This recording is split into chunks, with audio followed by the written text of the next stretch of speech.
If you've experienced a C-section, you know it can be very challenging to recover. You just went through this major abdominal surgery, plus you have a brand new baby at home. What else could be harder than that? So you're doing your best to just keep your life together and moving through the best you can. But then a few months later, after your incision on your low belly starts becoming awake again, not numb anymore, you start noticing some itching or burning, or you're not able to wear pants or certain kind of underwear. Now, don't get me wrong, I'm all about being in the pants-free club. Please make sure you let me know before you come over to my house, otherwise you might see me doing yoga in my undies. Fair warning. But I don't want it to be because I'm in pain. Hi, I'm Becky. Welcome to Wellness in the Pelvis. I'm a pelvic floor physical therapist and a mom, and I'm here to help you understand more about your body, especially your pelvic health. Today we're going to talk about how to desensitize an irritated C-section scar. So let's shed some light on what's going on down there. Why does a C-section scar hurt anyways? So when they cut your low belly open to get the baby out, they don't just cut the skin in the uterus to pull it out. They have to cut all those nerve endings that attach to all these different soft tissues, the skin, the connective tissue underneath, the organs, muscles, everything. And so those nerves don't just scab over and then rejoin. The nerve has to actually regrow. And so those tiny little nerve endings that go to the skin, little by little, about 1 millimeter a day, sometimes a little bit less, but have to grow back. And so for the first few months after having a baby, this whole area where your incision is completely numb. And then once those nerves start to branch out and regrow and get to the surface of the skin again, then they start waking up, and boy, do they wake up. It's kind of like after a salamander loses its tail, and then the tail goes off and does its own thing, and then the salamander can regrow its tail, which is really weird, and also why I'm never going to own an amphibian, because how the heck does that happen? That's kind of gross, but cool, also cool. As the nerve regrows, it has to relearn what those sensations feel like when you touch your skin. So a young nerve just automatically assumes that everything is bad, because otherwise you might hurt yourself. A typical healthy nerve that is used to being touched and everything can interpret pressure or changes in temperature or, impending doom with appropriate signals. And most of the time you don't even notice when it's doing its job, which is a good thing. But a young nerve that's relearning has no idea. And so it just screams, something is happening and I don't know what it is. And then it freaks out. And then your brain says, it's probably bad. And then it freaks out. And then you start having pain or itching or burning or some weird sensation down there. This is also known what's called hypersensitivity. And your nerve is basically like a prison guard, and it's on high alert all the time. And genes are the bad guys in prison. You can actually help these young or regrowing nerves learn how they're supposed to interpret signals. And you can do that pretty soon after the C-section incision heals. This whole process is what's called desensitization. So if something is sensitized, we are going to desensitize it. So that way it doesn't freak out all the time. So how can you tell if something is sensitive just because it's healing and regrowing, or hypersensitive? A little bit of irritation on the skin when a nerve is regenerating is normal, but it's when something is pretty unbearable pretty quickly that you need to start paying attention to it. So some common things I hear in my office that indicate hypersensitivity to me are especially things that touch along where the scar is. So certain kinds of underwear, if the elastic is hitting right on that scar. Low-rise jeans, hello, 2003 trends coming back apparently. Seat belts, kitchen counters, lying on your stomach, and more. Basically anything that's touching along that scar that just doesn't feel good is an indicator maybe we need to have a look at that. As a side note, as a scar is healing, it's probably going to itch. And that's normal too, but it's like this unsatiable itch. Like no matter what you do, you just can't scratch it enough to help it feel better. Do your best to not scratch it because that's actually going to make that area more inflamed, which then irritates the nerves and then makes it itchier and then just goes back and forth. So when I was a kid, I had jaw surgery and the nerves were regrowing on my tongue. And my tongue itched like nothing has ever itched before. And I don't know about you, but I've never experienced my tongue itching. And then so I would just be sitting in like 8th grade algebra, just chewing on my tongue because it itched so bad. I was trying to scratch it and I'd make it bleed. So just try not to itch it, as hard as that sounds. Sometimes some ice really helps that itching sensation. So just keep an ice pack nearby. And if it really starts irritating you, put some ice on it. Even if you don't think that the nerve is hypersensitive and it's just a normal sensitivity as the nerves are regrowing and healing, it's okay to do these techniques to desensitize. So it helps just kind of integrate or interpret appropriately those new sensations coming back online. The most important thing, though, is that you let the C-section incision heal first.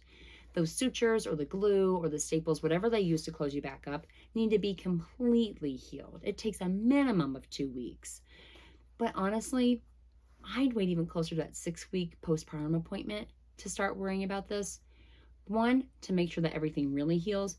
And 2, you're just going to be way too tired anyways. So just rest and heal and take care of other parts of your life and work on taking care of that brand new baby and yourself. The scar will come. And so the scar goes usually across the belly, like along the bikini line. Sometimes there'll be an up and down incision, although that's not typical anymore. So for this purpose, I'm going to just be kind of going left and right. So with your fingers, any of your fingers, it doesn't really matter. You're just going to touch where the incision is on one spot, press and hold for a count of 5 to 10 seconds. Move on across the whole incision. Really gentle, light pressure. If it feels okay, you can give actually deeper pressure, kind of pushing into your belly a little bit. You're not trying to punch your kidneys, so you don't need to like dive in there, but just some light pressure is okay. The next step after just that light pressure is then going to be tapping with your fingers. Same thing, just going along the length of the scar as fast or slow as you want. Tap, tap, tap, tap, tap. Just to help those nerves learn that quick touch, how to respond to that quick light touch and pressure. After tapping, then you're actually going to start rubbing back and forth, small rubs, just like kind of an inch or two, back and forth along the scar. How long will you do this for? A couple of minutes a day is plenty, even if it's just a couple of minutes a week. So set a timer, maybe somewhere 3 to 5 minutes, and then just start touching and rubbing the scar, kind of depending on where you are at in this whole process. So to recap that, we're going to start just by light pressure and then tapping, and then rubbing. The same process will be repeated with the next things that you'll use as a progression. And so instead of your fingers, then you're going to use something that's soft. It could be something like a cotton ball or like those little screen wipe things, something that's soft and feels really good. And then we're going to progress to more and more abrasive things. Please do not get out your 80 grit sandpaper. That is not what I'm talking about when I say abrasive, but just things that have a bit more texture to them. So like I said, start with a cotton ball or something really soft. Pressure, tapping, rubbing. Then after that, something that people will progress toward would be like a dish towel, because that has like those little raised nubs on it, or like a hand towel in the bathroom. And again, pressure, tapping, rubbing. And then the next step from there would be like a fine tooth comb or brush. Some hospitals, you'll go home with like a soft little scrubby brush comb thing that they use to clean the baby off. That works really, really well. So that could be something that you use too. And then the last thing that you would use, if you have it, would be something that vibrates. And so an electric toothbrush works really well for this too. Don't use the end that you put in your mouth, okay? Let that stay just for your mouth. But the other end, the base end, unless you go to the dentist and you want to say, hey, do I have any cavities in my C-section scar?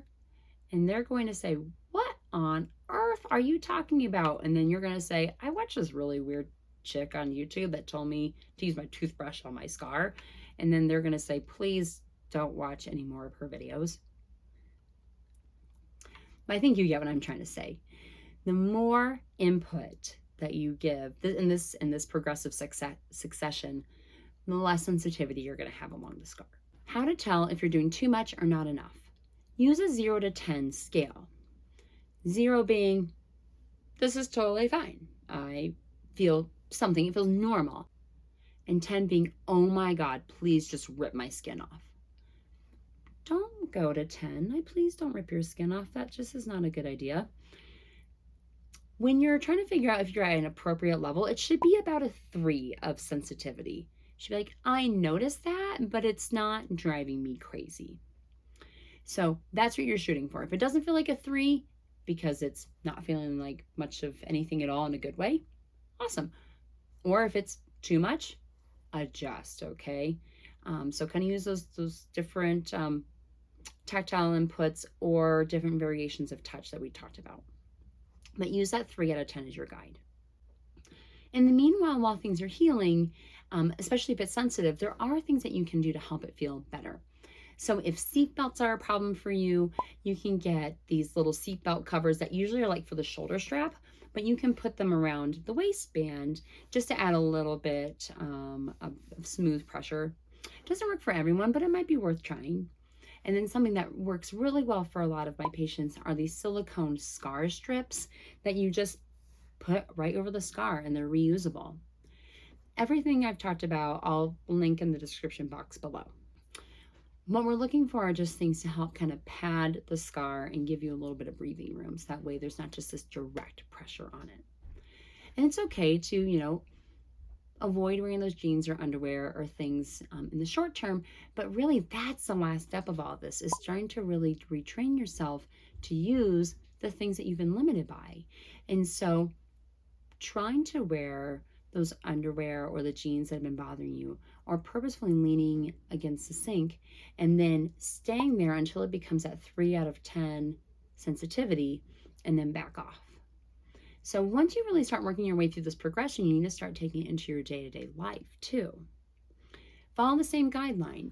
Start with shooting for somewhere between 3 and 5 minutes of wearing those underwear that push on your scar. And if you're doing well, keep them on.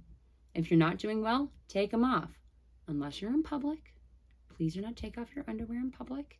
Then you're going to go to jail, and you're into the same thing that you told your dentist, that you watched this weird lady on YouTube, and then they're going to come find me, and it's going to be this whole thing. So if you're in public, maybe just err on the safe side of things and wear the underwear that you know is okay for the short term. Eventually it'll get better, I promise. But that's the kind of progression that we're looking for. Just incrementally trying to bother the scar just a little bit, so that way it gets more and more used to what things are supposed to feel like. I describe it as we're trying to knock on the door, not bust through the door. And so give it some time. It will get better, usually. There are some instances where the scar just does not heal all the way, or those nerve endings don't grow all the way, and that you might have some weird sensitivity still, or just not that full sensation. So if we go back to when I was a kid and I had that jaw surgery, actually half of my chin is still numb from that surgery, which coming right out of the procedure, I used to drool all the time because I couldn't feel my chin. And when you're 13, it is not cool to be drooling in class. Definitely did not win any sort of popularity contest that year. But thankfully, even though it's not numb anymore, I usually don't drool. But please let me know if you notice that. So there are some times where the scar just doesn't heal all the way. You'll know if it's been 2 years since your procedure and that incision being made, and it just doesn't feel completely right, that might just be the best that it's going to be. And you may need to do just other things to help it feel better, whether it be, those silicone strips or kind of adjusting your wardrobe. Not ideal, but that just might be your new life. What other questions do you have? Have you now gone out and bought a new toothbrush just for this purpose so you make sure you don't mix them up?